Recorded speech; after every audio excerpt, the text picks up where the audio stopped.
मैं शेयर कैसे पकड़ता हूँ, तो मेरा स्माइल फॉर्मूला को मैं फॉलो करता हूँ। और S stands for small in size, M और I stands for medium in experience, large in aspiration and extra large market potential. मैं इन्हीं, ये मेरा पूरा जिंदगी के जितने भी शेयर आज तक मैंने पकड़े हैं उनके सबका पीछे खाली एक ही सिंपल फॉर्मूला है, स्माइल का। मैं ऐसी कंपनी पकड़ता हूं जो अपने सेक्टर में स्मॉल हो। मैं कोई जरूरी नहीं 100 करोड़ वाली कंपनी पकड़ता हूं, अपने सेक्टर में जो स्मॉल इन साइज है मैं उसको पकड़ता हूं।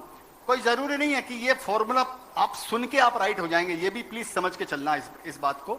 मेरे लिए ये काम किया कि मैंने मेरी पूरी जिंदगी यहां पर बिताई है मैंने यहाँ पे। तो स्मॉल इन साइज, क्योंकि मैं ऐसा समझता हूं कि जो हाथी है उसको अगर घूमना अगर होता है या भागना होता है तो उसको टाइम लगती है, चूहा जल्दी से घूम जाएगा और भाग जाएगा, राइट। तो इस बोलकर मैंने स्मॉल इन साइज कंपनी पकड़ी कि अपनी सेक्टर में स्मॉल हो। और medium in experience, medium in experience मैं इस बोलकर ऐसी कंपनी पकड़ता हूं जिसने 15 साल तक कड़ी मेहनत की अपनी लाइन के अंदर में। जो भी एक ही जगह उसने 10,000 किक मारी है, उसने वो इतना परिपक्व हो गया है, उसने 2-3 रिसेशन देख लिए, 3-4 तेजी मंदी देख ली, और वॉर देख लिया, ये देख लिया, वो देख लिया। इस तरीके से वो अपने आप को एक्सपीरियंस में इतना मजबूत हो चुका है वो आदमी कि उसका शायद जीरो होना मुश्किल है, शायद जीरो होना मुश्किल है, क्योंकि उसने 15-20 साल एक ही धंधे में काम किया और उसको एक्सपीरियंस है इस बोलकर।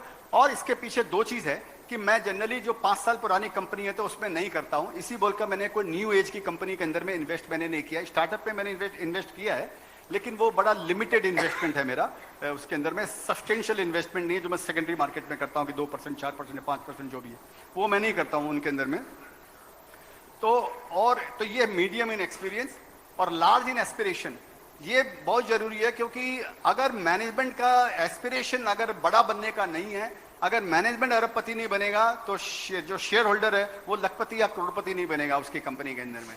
तो उसका एस्पिरेशन होना जरूरी है कि मैं रीजनल कंपनी था, रीजनल से नेशनल कंपनी बनूंगा, नेशनल से मैं ग्लोबल कंपनी बनूंगा, मल्टीनेशनल बनूंगा, मेरा मार्केट शेयर 3% का है, 10 साल बाद मेरे पास 15% का होगा। ये उसका एस्पिरेशन जरूरी है। अगर उसमें एस्पिरेशन नहीं है, जनरली क्या होता है ना, एक कंपनी माइग्रेट होती है, माइक्रो कैप से स्मॉल कैप के आसपास आती है, 100-200 करोड़ की कंपनी 1000-1500 करोड़ तक आती है, फिर आप देखना उसका वो एस्पिरेशन खत्म हो जाता है। वो जिंदगी में सब भोग लिया, सब उसको मिल गया, अब उसको लगता है क्या करने का है, बहुत हो गया, ये हो गया, वो हो गया, उसमें फ्यूचर अपना बर्बाद होता है उसके अंदर में। तो वो एस्पिरेशन जरूरी है। वो आप कंपनियों के कौन कौन सुनोगे, उनके एनालिस्ट में उसमें जाओगे, उनके एनुअल रिपोर्ट पढ़ोगे, उनके इंटरव्यूज जो वगैरह जो आते रहते हैं टीवी में, और ब्रोकर्स वगैरह उनके इंटरव्यू जो पोस्ट करते रहते हैं, उनसे आपको एक आइडिया लगेगी उनको। तो ये है medium in experience and extra large market potential.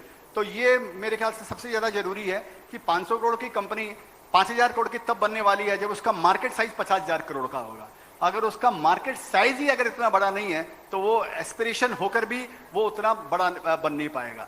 जैसे मैं एक एग्जांपल देता हूं कि आप सोचिए, इंडिया में सबसे बड़ी जो कंपनी है जो एयर कूलर बनाती है वो सिम्फनी, और सिम्फनी कंपनी का टर्नओवर 1300-1400 करोड़ रुपया।